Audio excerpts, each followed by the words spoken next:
Alors bonjour tout le monde et bienvenue à ce cours vidéo didacticiel, le Escape from Tarkov. Alors aujourd'hui, on va voir vite fait comment modifier une arme pour passer vite fait sur le terrain.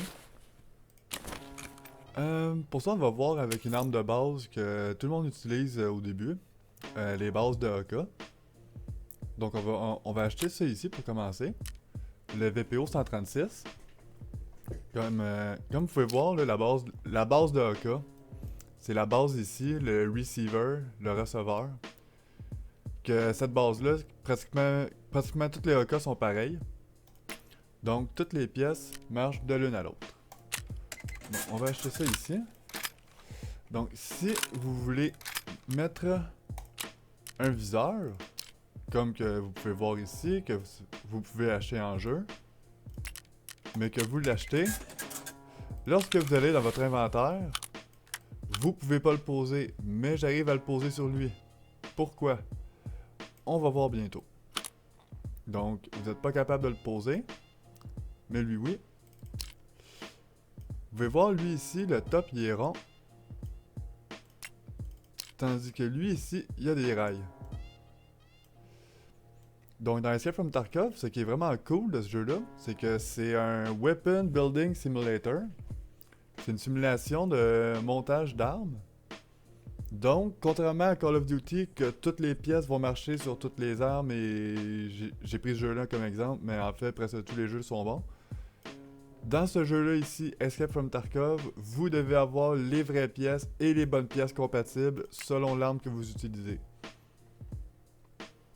Donc maintenant, pour le AK, que j'ai choisi ici, mais il y a lui-là et lui-là, qui sont deux modèles similaires, à part le calibre d'arme à feu. Et lui ici, vous pouvez voir, c'est une base semblable, plus petite, avec le même garde-main. Donc certaines pièces, comme lui ici, le garde-main ou la poignée, vont être compatibles. Donc maintenant, on va aller modifier l'arme de manière à l'utiliser rapidement sur le terrain. Donc vous allez chez Prapor. Vous avez ici le garde-main de la série AK-100. Si vous zoomez dessus, vous pouvez voir, il y a des rails. Comparativement à lui en bois, qu'on sait qu'il n'y en a pas. Et le AK-74, que lui, il est juste en polymère, mais ne comporte aucune rail. Faites attention lorsque vous l'achetez. Donc, on prend lui ici. Ensuite, on a une crosse en bois.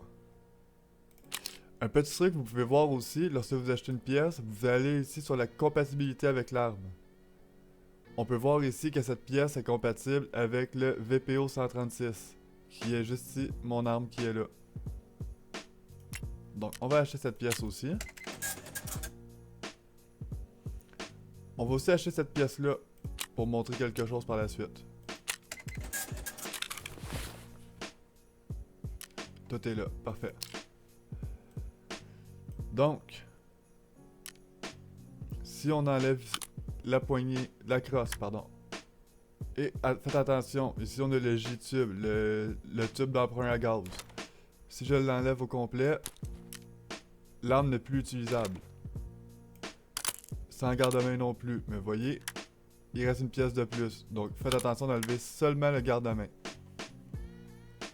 Un coup le garde-main enlevé, vous prenez lui de la série AK-100. Vous voyez, ça devient vert. Il est compatible. Maintenant, la pièce est dessus. Avec cette pièce, on a ici une poignée tactique. On peut y installer la poignée. Lui ici, on a le top avec les rails. On a ici le top Bastion, qui est disponible chez Skier.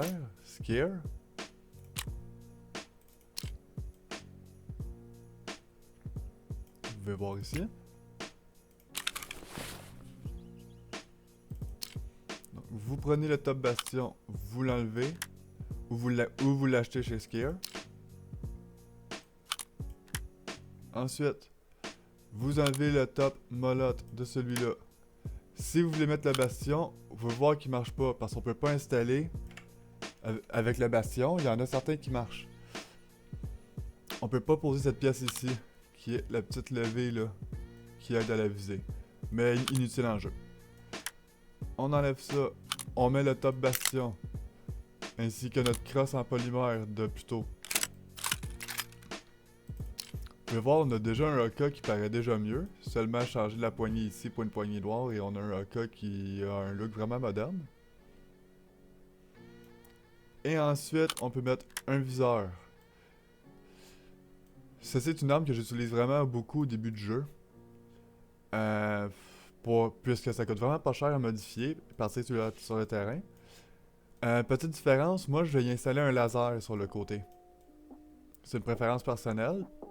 Personnellement, ça va vraiment mieux pour tirer. Je vous conseille d'essayer. Aussi, petit détail par la suite. Si on met le top ici... Oh! Oh oh!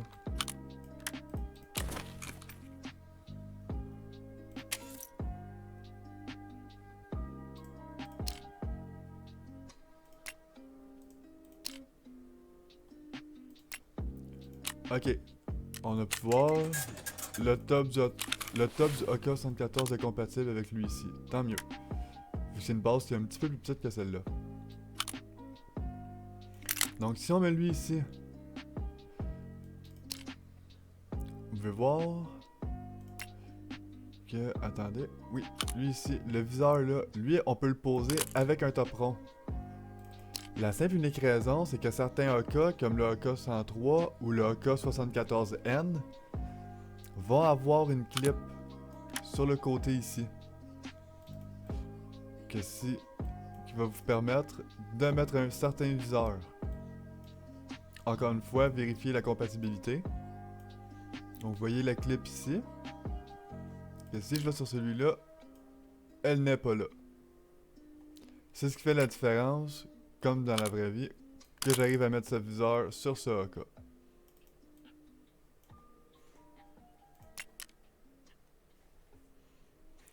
Maintenant, si vous voulez voir, le ADAR 215, qui a une base de AR, va avoir certaines pièces compatibles, telles que les gardes à main et les poignées de M4. Pratiquement toutes les pièces de M4 sont compatibles dessus. Ce qui fait un semi-auto à un budget un peu plus élevé, mais tout de même respectable. Ok, voilà, c'était tout pour ce court vidéo de Escape from Tarkov. J'espère que ça va en aider quelques-uns à passer sur le terrain avec des meilleures armes au début. Donc, repassez aux prochaines vidéos. Si vous avez aimé, juste likez et vous abonner pour montrer votre soutien. Donc, un grand merci à vous et passez une bonne journée.